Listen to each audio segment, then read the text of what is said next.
Good evening and welcome to the Pompey Politics Podcast. I'm Ian Tiny Morris. And I'm Simon Sansbury.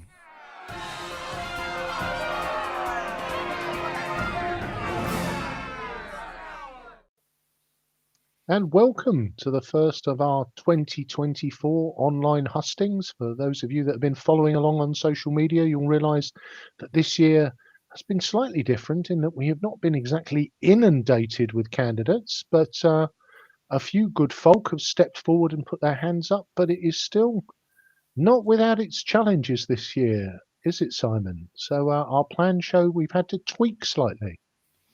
Those observant of our viewers will notice that there's actually only one candidate present. There was an intention to be two candidates present for the Paulsgrove ward hustings. Unfortunately, we didn't hear from the other candidates for the ward, but sadly, we received notification this afternoon that Ian McCulloch, the Green candidate, is sadly been taken unwell, so isn't able to join us this evening. So in a kind of in a bit of an unusual situation, we took the decision to still go ahead and give us an opportunity to put those questions to George Madgwick, who is the Portsmouth Independence Party candidate for Paulsgrove. Welcome, George. Welcome, guys. How are you? We're fine, thank you very much. A bit of a scrappy afternoon, but as Ian was saying, have you got any idea why we're kind of struggling to get everyone saying yes? They're too busy leafleting the city, pasting it. No, it's strange. Yeah, I mean, last year the turnout was massive, wasn't it? You could barely fit the shows in. It's a strange one, isn't it? It's a strange one. Yeah. Last year we managed to do 7 wards, but actually we were ready to do an 8th, Milton, but we just couldn't agree on a date to squeeze it in. So a bit of a shame one, but anyway, thank you very much for putting the time in and spending it with us and giving the residents of Paulsgrove a chance to hear your answers. Just to refresh people's memories, so normally what we'd be doing is we'd have an opening 2-minute opening speech for each candidate. We'd do them in a basically an order decided by a coin toss. Obviously, with one candidate, that's a bit superfluous. We'd normally randomise who we ask the questions to. So we're not going to basically point a camera at an empty chair or anything like that. We're just going to ask the questions to George. But do feel free to take part. Let us know how you feel it's going in the comments. We'd love to hear that. Do remember, you will need photo ID to vote in person in May's election. So if you don't have any already, then you can register to get some for free from the council. They're really quick at actually providing it. You just need to provide them with a photo. Don't worry if actually you've got an old driving license or an old passport. It doesn't matter if it's in date. It just needs to look like you. And of course, I still look like mine did 15 years ago, or wherever the hell I got it. I'm sure everyone else's is the same. So should we crack on, Ian? Yes, indeed. Do you want to start, being obviously of Lib Dem origin? You do love a bar graph or a stat chart. Throw up the recent voting records in Paulsgrove. So yeah, I can talk to how things have been of late in Paulsgrove. It's been a bit of a story over the years.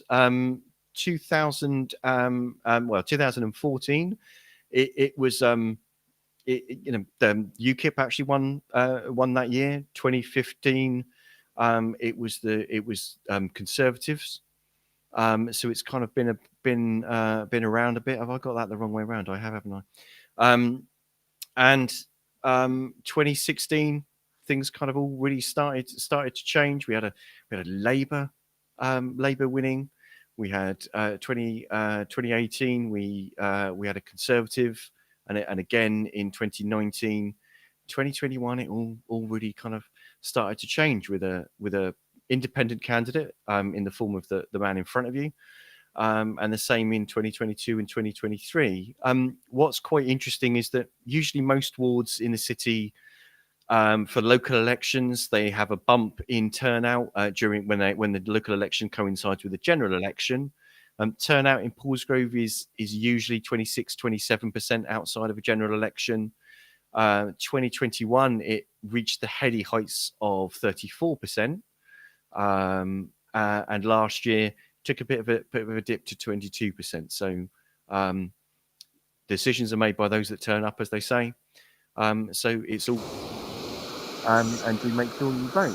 So yeah, that's a summary of the numbers for Paulsgrove. Marvellous. On the rest of them on the Portsmouth City Council website. So marvellous. George, welcome. Thank you for giving us your evening. And I know light evenings and it not raining is usually the leafleter's dream, but thank you for giving us your time.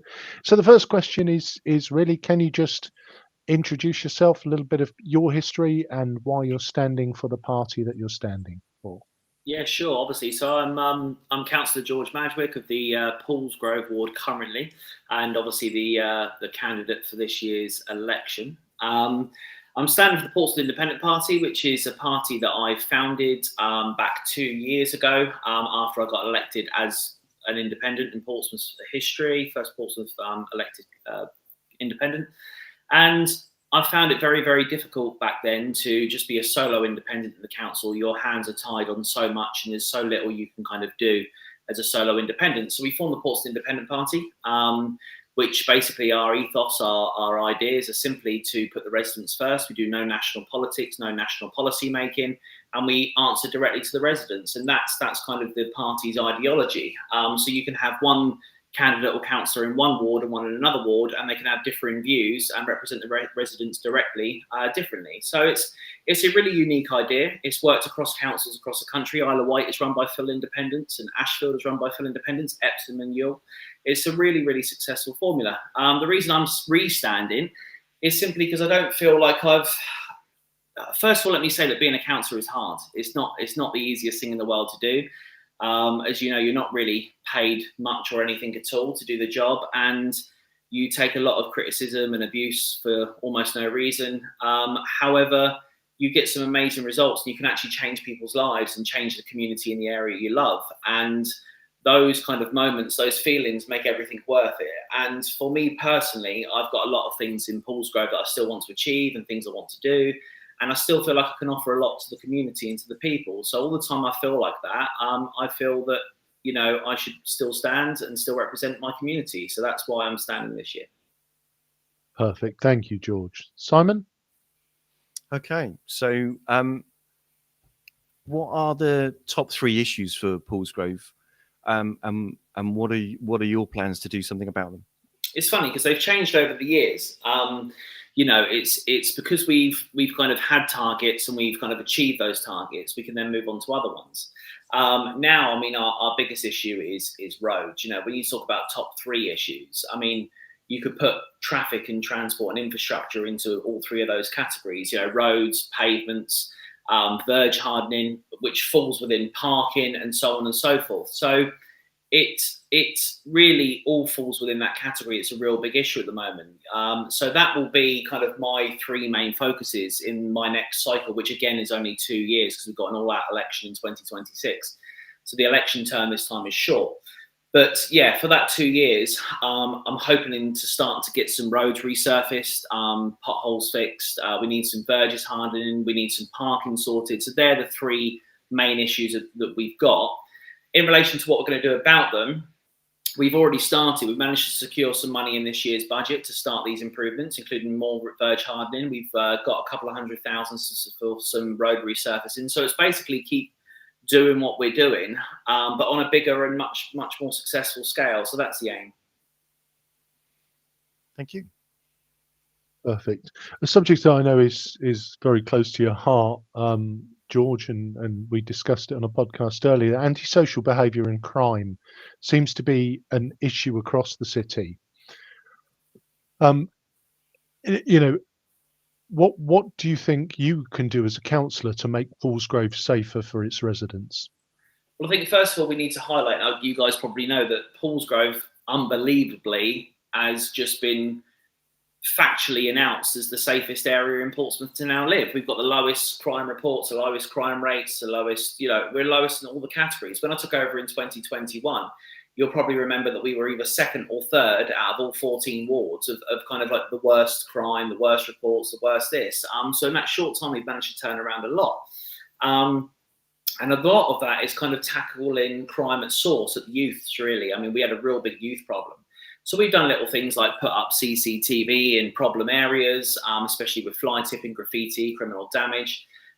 We've put up fences where they need to be kept put up. We've got more police presence. We had a really, really good local PCSO team that come out and that basically go out now on their rounds in certain areas. And we've been liaising with the police force, including the Police and Crime Commissioner, Donna Jones, as well as the local PCSOs. And we've been coming up with a targeted kind of approach to it. Meanwhile, we've been engaging with the community quite heavily by doing fun days, fun events, activities for children. And that's how we've been really targeting it. I mean, there's always going to be problems. There's always going to be things that aren't perfect. You know, you'll get people watching this go, well, you know, you're saying it's the best crime now in Portsmouth, but yesterday X, Y, and Z happened. You know, crimes will always happen. Things are always happening. But it's about minimising those and kind of trying to make it as safe as it can possibly be. And we've managed to do that. And all we've got to do now is keep that up, because if we don't, the crime will come back and we'll start going higher up in the statistics, and that's not going to be a very good thing. So our problem now really isn't about, you know, really reducing crime as much as we had to. Now it's about sustaining that low level of crime and how we do that. So that's what we've kind of got to tackle now. And we do that by working with the local police force, by the local PCSOs, the council's community wardens. We really, I mean, Councillor Chris Dyke, who is another independent councillor for Paulsgrove, his first motion in council was to try and bring community wardens back to the north of the city, like a base in the north of the city. We used to have a brilliant base at Paulsgrove Housing Office, which was really successful, and that's obviously gone. So that's one of the things we're really fighting for, and hopefully that will help as well. Brilliant. Thank you, George. Okay, lovely. So I guess having had some time dealing with working as a councillor, working hard for your ward, you've observed how the council operates and what things kind of work well and what things don't. What needs to change about how the council works? Still red tape, and it's getting better. You know, there's things that are improving. You know, as cabinet members change around, we've got a new chief executive officer now with fresh ideas and a fresh approach. It's getting better, but it certainly is red tape. And one of the things is about how money transfers throughout the council. So if a budget has been assigned to one task and that's not required anymore, you can't just move it entirely to a new department. So say, for example, you've got 40,000 to spend in, I don't know, traffic and transport, and you don't need that anymore, and you want to move that into, say, culture and leisure. You can't just do that. And that to me seems a bit silly. You know, there is methods to the madness. I understand that. But for me, that's one of the operational tasks, because people don't understand sometimes that if you've got money to spend or a pot to spend from, you know, for example, we had a mural. I don't know if you remember, but we've got money, CIL money for a mural, which is going to go up, and we also managed to get some funds for that, external funds for that. And the argument from a lot of residents in Paulsgrove was, well, instead of blowing £10,000 on this, why don't you fix more potholes? And I completely agree. If I could spend £10,000 on fixing more potholes, I would. But if we didn't spend that money on what it's been assigned to, we can't just take that money and assign it to something else. We lose that money. It's gone. We can't use it. It would just go to somebody else in a different area. So that's one of the things that I think is the trouble, is the movement of resources and movement of money around the council. And if we could make that more free and more open and more transparent for the councillors' usage, I think that would be a good thing. But I think we're a way off from doing that. But we're getting better. Okay, I mean, who or what is it that decides where those things have to? Is that a rule? Is that just someone in the council is deciding that it has to be that thing and can't be something else? Or I mean, ironically, Simon, we decide as councillors in the budget. We assign when we vote on the budget each year, we vote to assign a certain pot of money to a certain cabinet department, and and when you get grants, say for example you apply for an external grant or a government grant or an arts grant or whatever. That money is obviously assigned to that particular thing. And if you don't spend it, you have to return it for that particular project. So it's not just like one person or one department that assigns it. The money comes in from different sources, from different departments, from different external departments.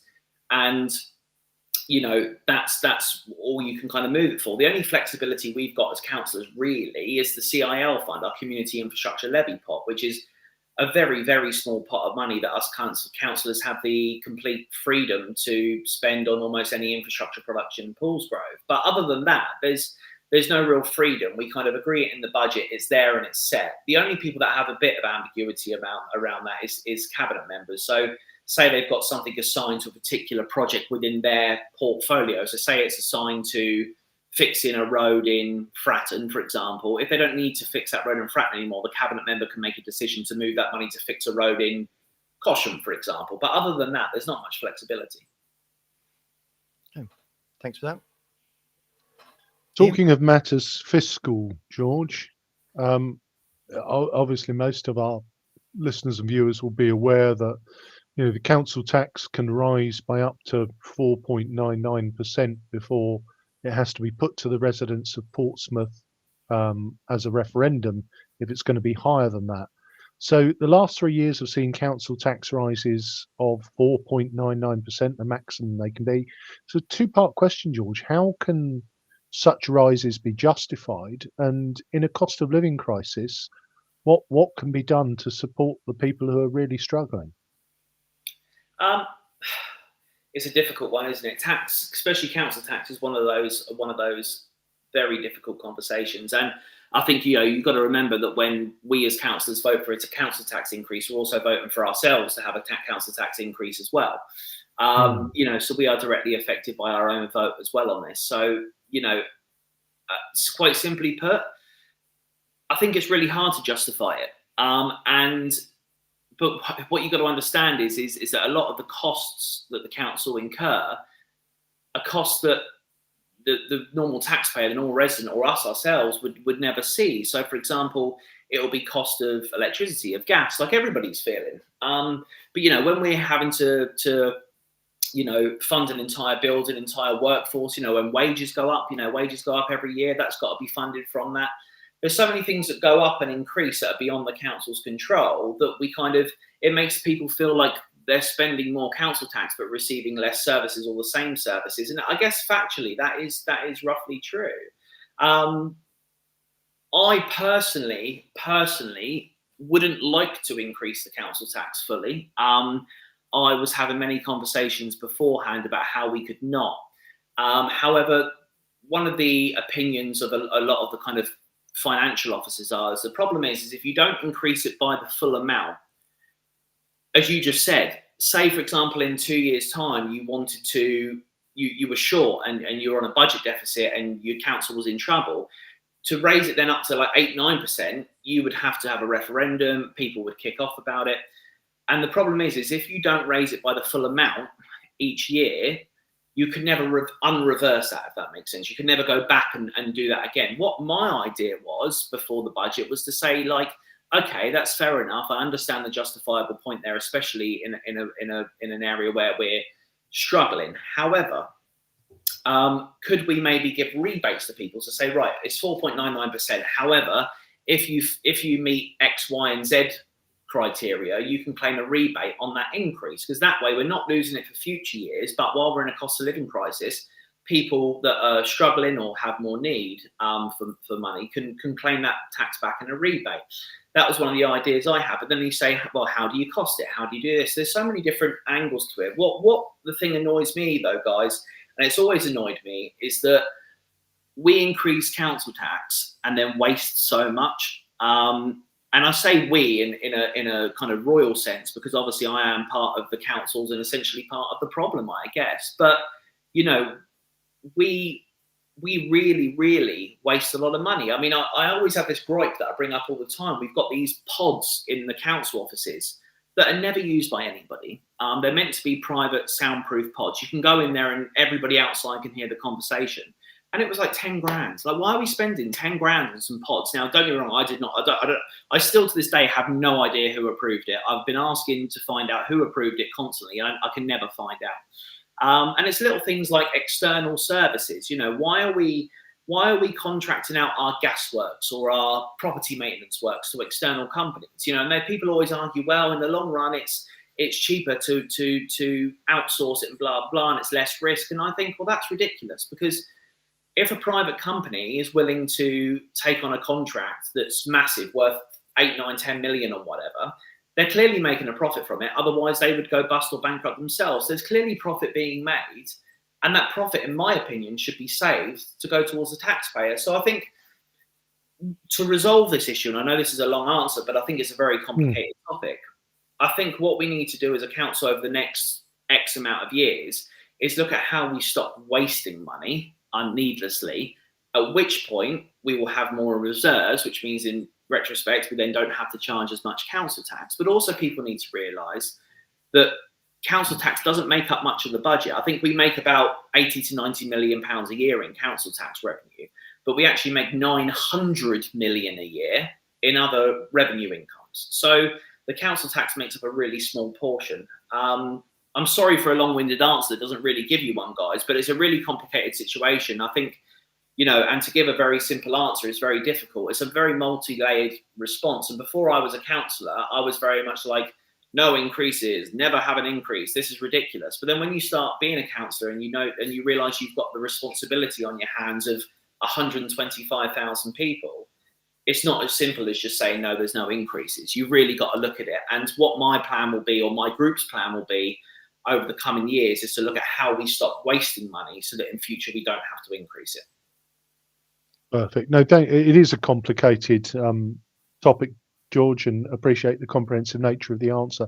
I guess the second part of the question is we spoke about the cost of living crisis. You know, if there isn't scope there within the council tax pot, what more do you think should be being done to support people through the cost of living crisis? Well, there's already a budget and a fund for these kind of things that people can apply for.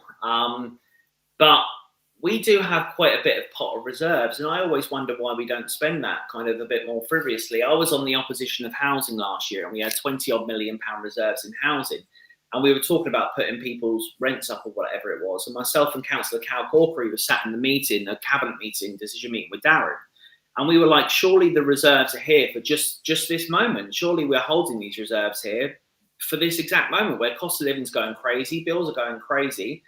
If not using it now, when do we use it? And obviously our opinion wasn't listened to, and you know, they decided to increase the rents and stuff. But you know,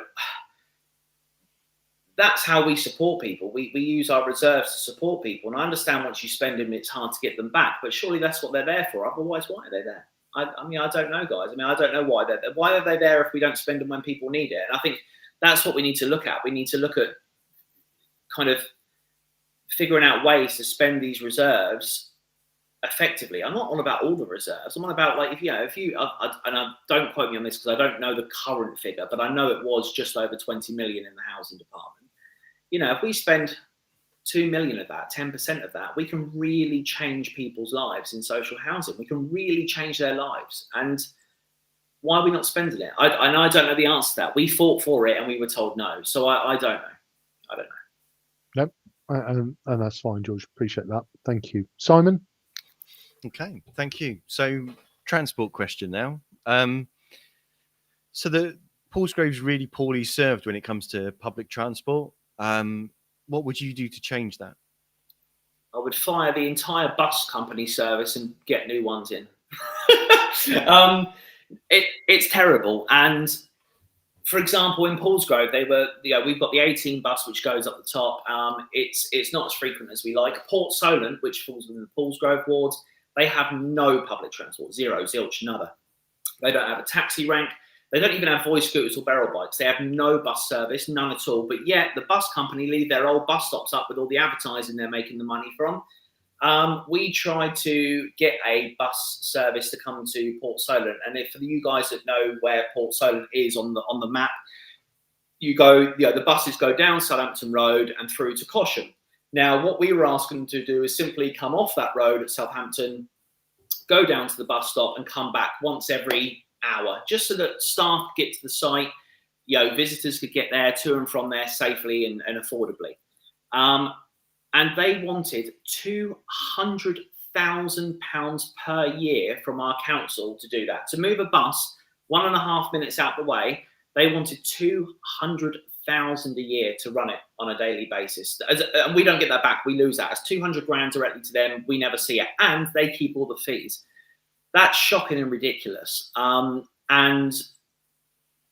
Brian, Councillor Brian Madgwick, my father, he sits on the opposition of traffic and transport. And if you go and watch I think it was the last traffic and transport cabinet meeting where they had the bus service there, he was very vocal on it, because the bus service, don't get me wrong, sometimes they do a good job. And in the south of the city, and like, for example, Hillsy's got a good bus service, Cosham's got a good bus service. But don't come into a room with us as Paulsgrove councillors and tell us how wonderful the bus service is when it's appalling in our ward. So it's difficult because we've got no train station. The nearest one is obviously Porchester or Cosham. Getting up and down the hills is hard. We've got a problem.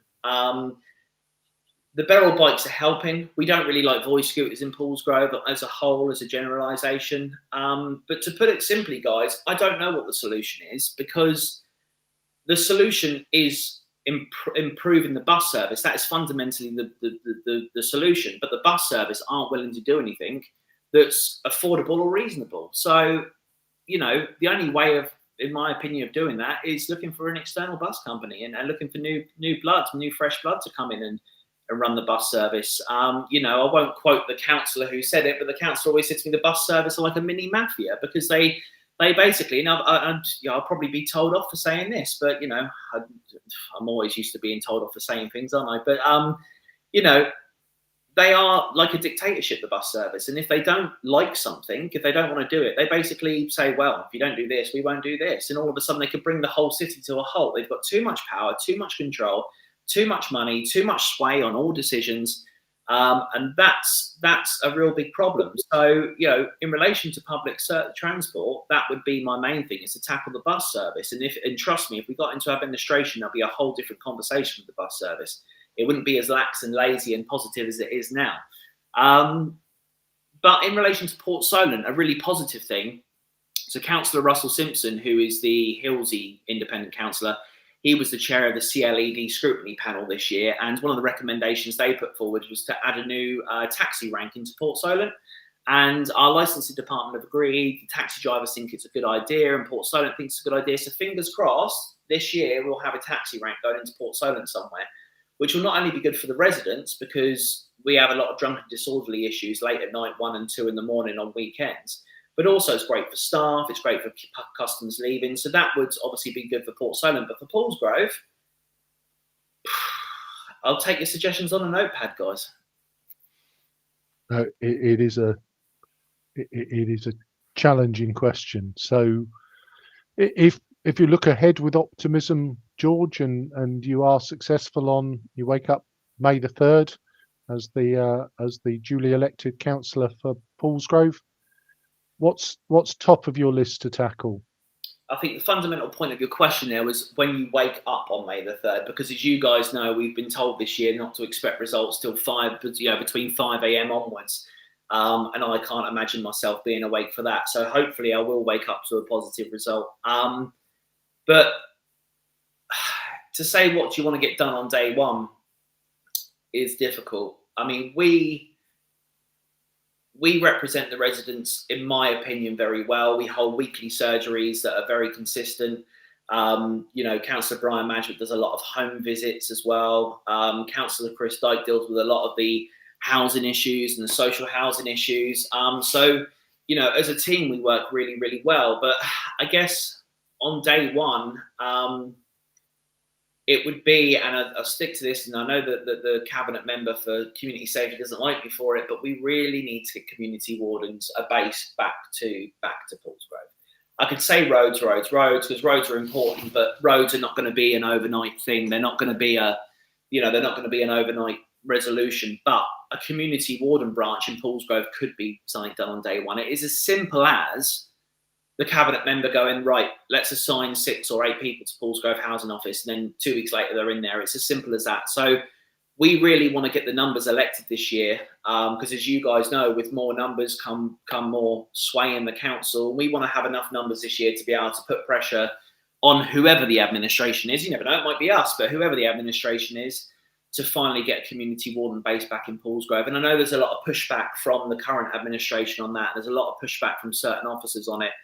But my and our philosophy is that, look, give it a go, see if it works. If it doesn't work, take it away, but at least give us a try. And that's what I want to do. I want to bring a community warden base so that if there's a fly tipping issue, if there's an antisocial behaviour issue, if there's something like that, the officers are there immediately, you know, within 5 minutes, you know, not within 40 minutes or 50 minutes. I want them there within 5, and having a base there would you know, be good for that. So yeah, that would be what I'd like to do. Thank you, George. Simon. Okay, so well, that was our questions. Obviously, there's more candidates to put them through, and we would have kind of taken longer to do that. So I guess the fair thing now would be to give you an opportunity to kind of sum up and give a closing speech, as it were. Even though obviously, and just for reference for our viewers and our listeners, any candidates that do come back to us that aren't actually able to make the hustings, we do give them the opportunity to provide either a recorded or a written opening and closing statement, so that there is at least something from them for residents in the ward to hear. But unfortunately, that's not been possible. So George, anything to say as a closing statement? Yeah. Yeah, I will say, yeah, I think for me, guys, you know, and it's what I'm disappointed in this year particularly is the lack of any care or attention from any of the other national parties in Paulsgrove. Now, a lot of people are saying to me, well, you should feel lucky because, you know, you're not being challenged and stuff and it's just you. And I'm like, that's not lucky. That's not good. That's not good for democracy, and it's not good for Paulsgrove. It's not healthy. You know, when I stood in 2021, there was an absolute battle on, a warfare on between myself and the Conservatives. And it was so enjoyable. It was so fun. It was so engaging. You know, there'd be times that we were on the same streets together, talking to the residents at the same time, expressing our views at the same time. It was healthy. And I think that is kind of what we're missing this year. And I'm really disappointed. I mean, even when Councillor Brian Madgwick stood, you know, the Conservatives did a little bit, Labour did a little bit, but this year they're non-existent, and even tonight no one's responded. And I think that's really disappointing for me as a lover of politics and a lover of democracy, that there's no one else fighting. I think it's not fair on Paulsgrove. Now, I'm not saying that, you know, that I'm still confident in myself, and I think that, you know, given my track record, that I would still be elected. But I'd like that to be tested. I'd like the residents of Paulsgrove to be given a real good optional choice to see whether, you know, I am the right person for the job. And I think that I just feel it's disappointing. And I say it's a weird summary to give, to say this. And I think it's a really strange closing statement to give, but it's factual. I would much prefer there to be somebody that I'm battling against and somebody that I'm expressing my opinions to and views to, and that the residents can go, oh, wow, there's two really good candidates. Let's look at their policies and see what we prefer.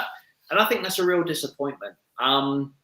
You know, so yeah, my closing statement is I thank everybody in Paulsgrove. I went out flying today for 7 hours. My legs are absolutely killing me. And me and the 5 guys went out today, and we covered a lot of Paulsgrove, and there was still posters and cards of mine in windows and stuff. And it's really flattering, and it's so reassuring and so humbling to see that. And I really do appreciate it. And I thank people. And hopefully in 2026, you know, one of the national parties will come and challenge us, and we can have a real good election season. But I think, you know, I hope the residents can get out. As you've noticed, there has been a low turnout, and the reason the low turnout has gone over the last few years is because when I stood in 2021, there was a battle, and there was a reason for people to be engaged with politics and a reason for people to vote.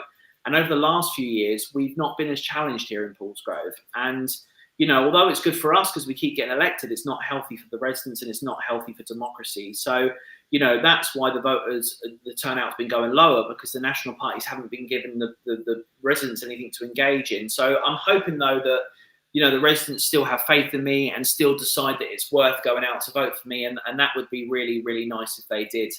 And in response to the question on there mentioning UKIP, I'm getting a bit tired of this, to be honest, so I am going to address this.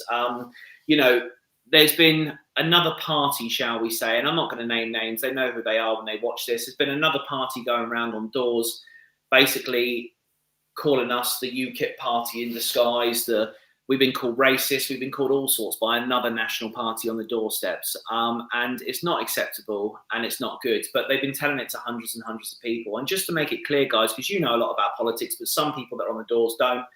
You know, I was a UKIP member for 12 weeks. I stood as a UKIP councillor before I even was interested in politics. I had no involvement in politics. I didn't even vote before then. I wasn't interested. And a friend of mine asked me to stand, and I did. But people always highlight the fact that I was in UKIP for 12 weeks as what I am. It's you know, they've made it. The left wing of politics has made it my identity, which is just flawlessly wrong. Because people forget that I was also a member of the Liberal Democrats for 4 years, and you'll know that, Simon, because we shared the same local party. But you know, I was a Liberal member for 4 years, but everyone seems to skip that thing because they like the narrative suits the people more if we're the UKIP party. But I want to make it clear that there isn't, other than myself, who was a UKIP member for 3 months, I want to make it very clear that there's no other members, ex-members of UKIP in our party. There is none. There is zero, zilch, nada. There is nobody. And if there was, I would happily accept them in because we're a party that accepts all views and all opinions. But there isn't. That's the factual matter. There isn't. You know, we have got councillors and candidates that are left-leaning, right-leaning. We've actually got an ex-Green Party member standing with us. We've got an ex-Liberal, as you'll know, standing with us. We've got an ex-Labour standing for us. And we've got an ex-Tory standing for us this year. So this year we've got 4 ex-members of different parties standing for us. So I wanted to address that, guys, and thank you for giving me the time to do so. No worries, George. Always happy to set the record straight with facts. So thanks for your time this evening again. And no show this Sunday, but next week we are hoping for a deluge of candidates, perhaps having seen this evening and their opportunity to share with the voters why they should be getting their ex might cause a few more to come through. But thank you for listening to the Pompey Politics podcast. I've been Ian Tiny Morris. And I've been Simon Sansbury. Our guest has been George Madgwick.